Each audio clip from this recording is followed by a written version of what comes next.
em 1995.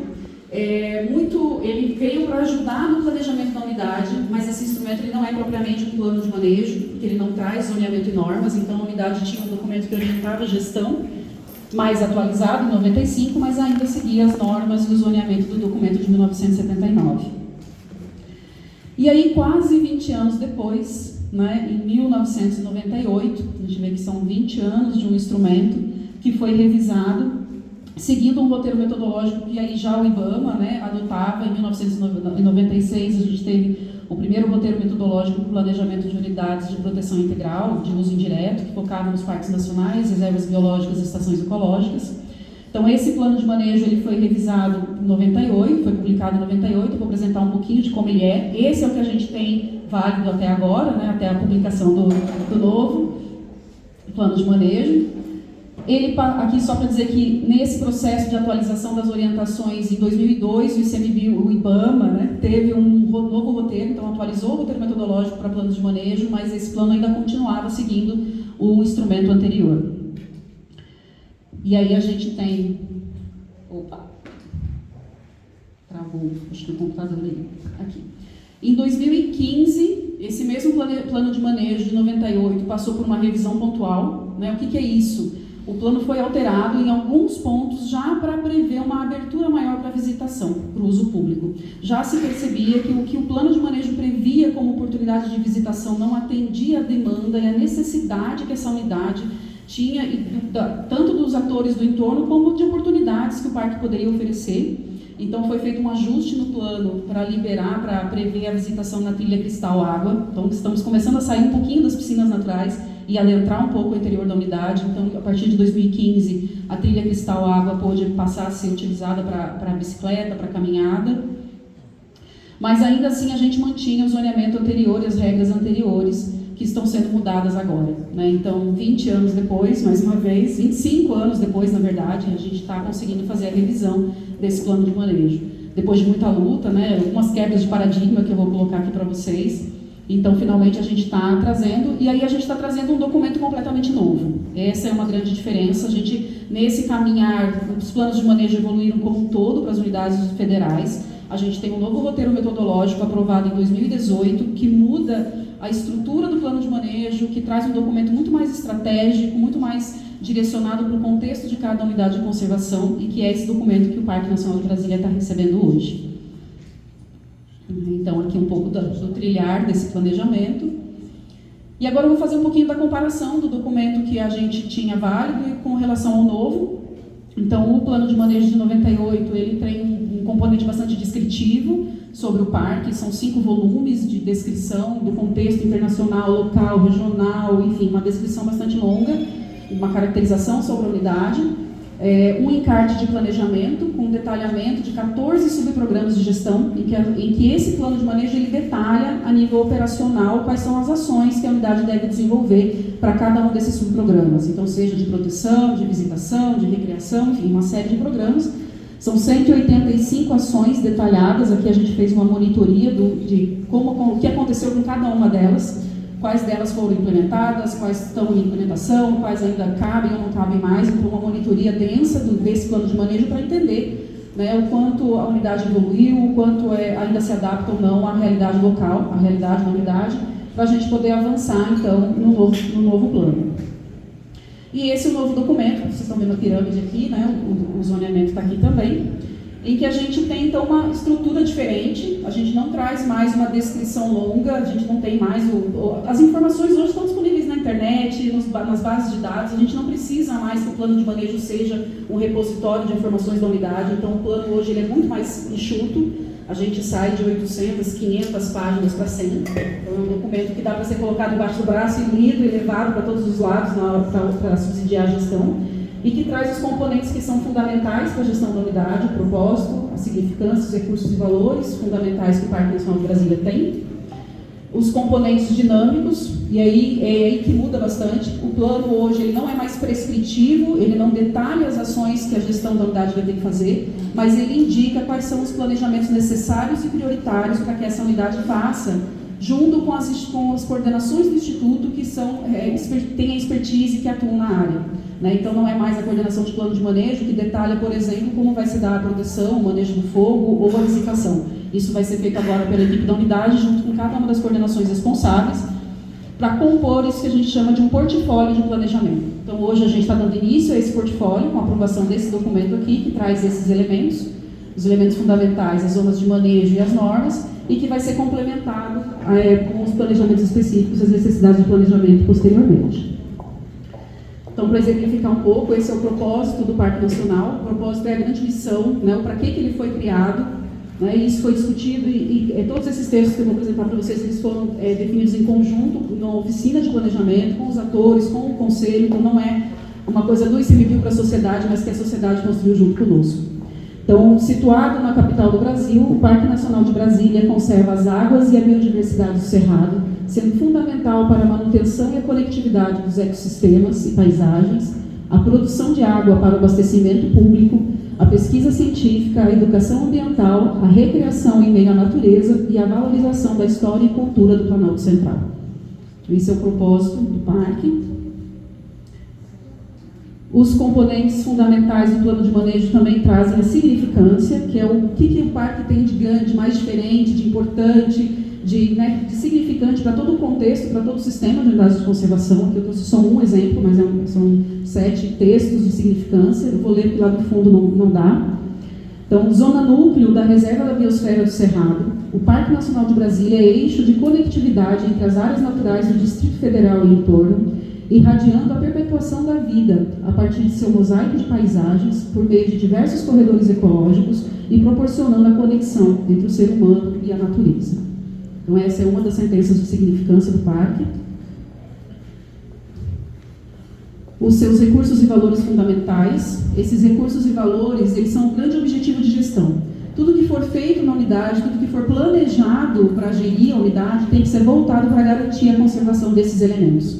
Então, a gente tem como recurso e valor fundamental o cerrado, né, em todo o bioma em si, representado aqui dentro do parque, a fauna e flora com foco nas espécies ameaçadas, as águas do Parque Nacional de Brasília, um elemento importante nesse território, aí entrando também o serviço ambiental que ele traz, o patrimônio histórico e arqueológico, né, que ganha uma relevância maior agora, e também 3 elementos importantes de gestão, que é a oportunidade de recreação em contato com a natureza, o ambiente privilegiado para pesquisas e a educação ambiental. Então, o parque traz, na época da criação, ele já trazia o grande objetivo de educação dele, está aqui, né, envolto por uma série de instituições de pesquisa, tem esse papel e deve ser mantido, e também o contato e a recreação, trazendo o público realmente para ter um contato com a natureza.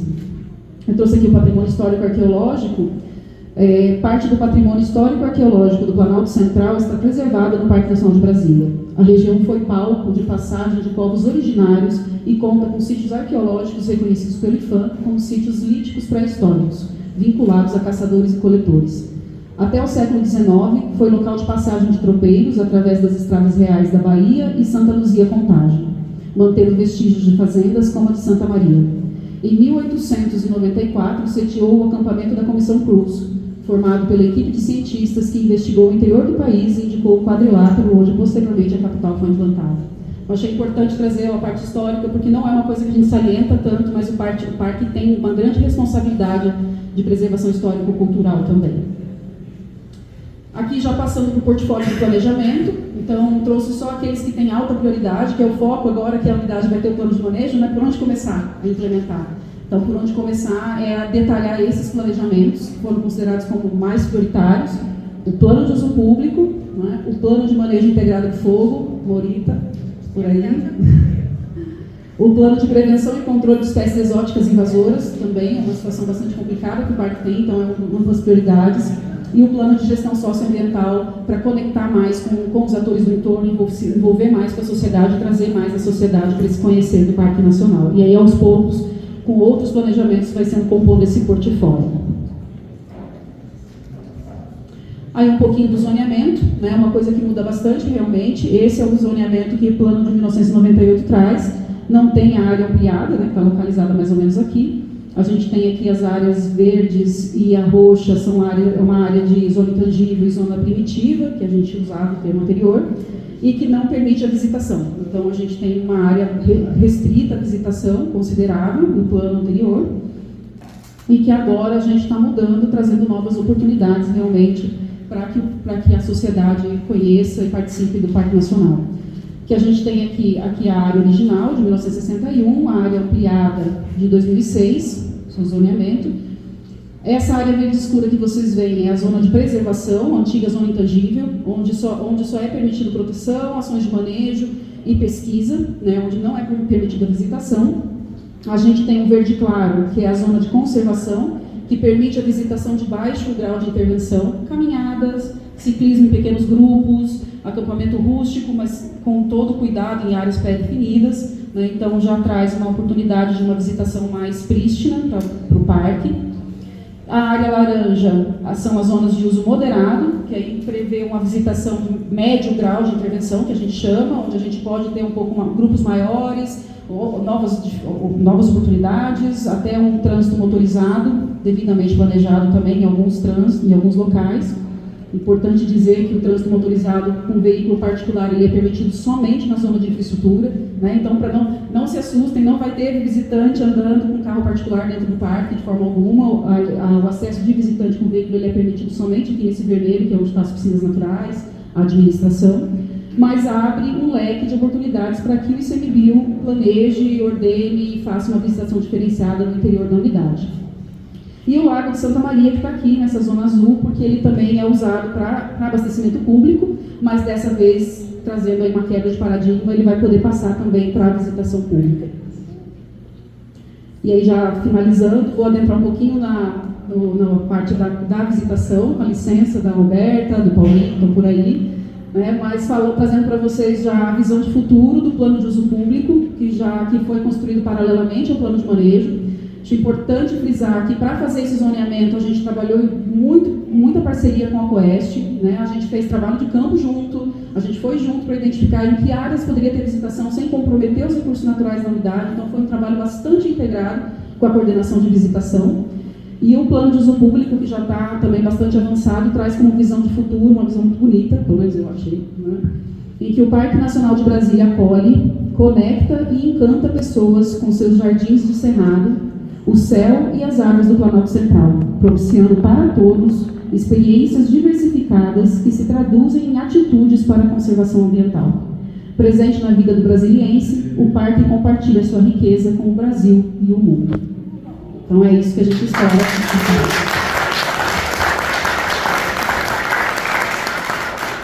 Esse é o resultado da coordenação de uso público, né, de estruturação da visitação, mas que nós, do plano de manejo, ficamos imensamente orgulhosos de poder contribuir, né, que isso possa vir a acontecer com o parque. Então, trazendo um pouquinho das novas oportunidades de visitação, acho que a maior, né, a diferença aqui é a visitação no Lago de Santa Maria, em que vai ser possível atividades de banho, de não motorizadas, como caiaque, stand-up, né, trilhas que vão poder passar por lá. E aí uma construção que foi feita muito próxima da CAESB, então é importante registrar a participação da CAESB, a gente fez oficinas específicas com eles para discutir como fazer essa liberação, pensando tanto na segurança do meio ambiente, quanto na segurança do visitante e na segurança da estrutura de captação e fornecimento de água. Então, o plano já traz normas que estão ali, foram acordadas com a CAESB, para que a gente pudesse viabilizar essa visitação, pensando em áreas mais íntegras, pensando em readequar áreas que não foram recuperadas até hoje, para que elas recebam uma infraestrutura de apoio à visitação e aí possam ser integradas ao ambiente novamente. Aqui a Fazenda de Santa Maria, então pensando em propiciar que o visitante chegue até a fazenda, um local histórico, faça a visitação nessa área e que fica também na margem do lago, né, que são atividades que a gente fez durante um reconhecimento de campo, ainda na época da pandemia, né, então todo mundo de N95 andando no campo para poder fazer o plano de manejo. Faz parte da história.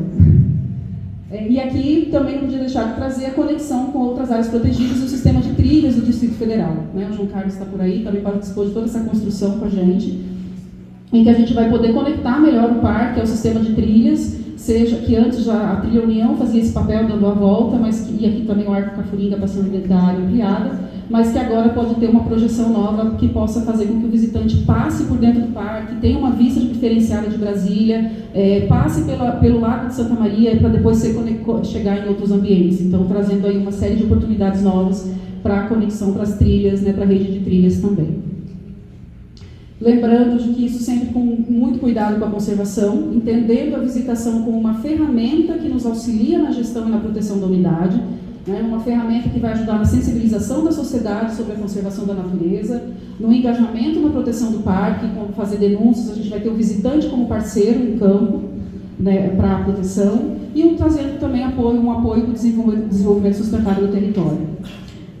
Eu trouxe 2 regras ali que estão no plano de manejo, tem uma série de normas para tomar o cuidado, tanto com a infraestrutura quanto o planejamento, mas acho que tem 2 coisas que são essenciais a gente destacar, que é a liberação dessas novas áreas e dessas novas atividades com todo o cuidado e planejamento prévio. Então não é porque o plano está aprovado hoje, vai sair no Diário Oficial amanhã que já dá para ir nadar lá no Lago de Santa Maria, não é isso, gente.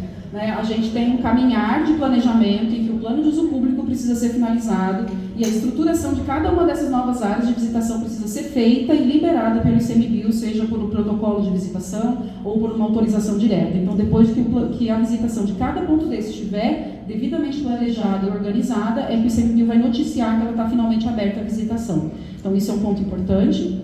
E o outro é o monitoramento dos impactos da visitação. O ICMBio já tem protocolos de monitoramento dos impactos biofísicos, adotados em todas as unidades, mas aqui a gente traz um componente extra, que é o monitoramento da fauna, principalmente da fauna de médio e grande porte, de aves e espécies aquáticas e peixes, nas áreas mais sensíveis ao redor do lago e em outras áreas também, para que a gente possa medir e avaliar como a fauna está se comportando em relação à visitação e, se necessário, reordenar a visitação para que ela não comprometa a conservação das espécies no Cerrado. A gente sabe que o parque é um refúgio muito importante para uma série de espécies ameaçadas. O Lago de Santa Maria é importante para a dessedentação dessa fauna, principalmente na época da seca. Então, a gente está tomando todo o cuidado de restringir visitação em alguns lugares de maior acesso de fauna, que não vai ter, e também, se necessário, reordenar a visitação, isso está previsto no plano de manejo, com base em dados de monitoramento das atividades. E aí, para finalizar, queria agradecer a equipe, realmente foram 2 anos e meio de bastante trabalho, de bastante discussão, envolvimento, não podia deixar de reconhecer o trabalho de todos os envolvidos. Então, a equipe do parque, o Grahal, a Daniela, a Verusca e a Ju, a Juliana, que enquanto chefe acompanhou também todo o plano de manejo, a Lilian Rangai e o Ricardo Machado, que são da Coman, a equipe ampliada da Coman, que participaram do processo até mais do que eu, que tive de licença por um tempo, mas assim, que foram essenciais para que a gente conseguisse chegar aqui. E a equipe da coordenação da Coeste também, que foi essencial para esse planejamento. Então, a Dani Chalub, a Ângela e o Paulinho estão aqui também. Então, muito obrigado por toda essa parceria nesse processo. A Roberta também contribuiu. Se eu começar a listar todo mundo, aí a gente vai longe, mas assim, principalmente a equipe que pôs a mão na massa, queria fazer esse reconhecimento realmente, que a gente não teria chegado aqui se não fosse a coesão, que a gente técnica que a gente teve, o esforço que a gente teve. Então, muito obrigada.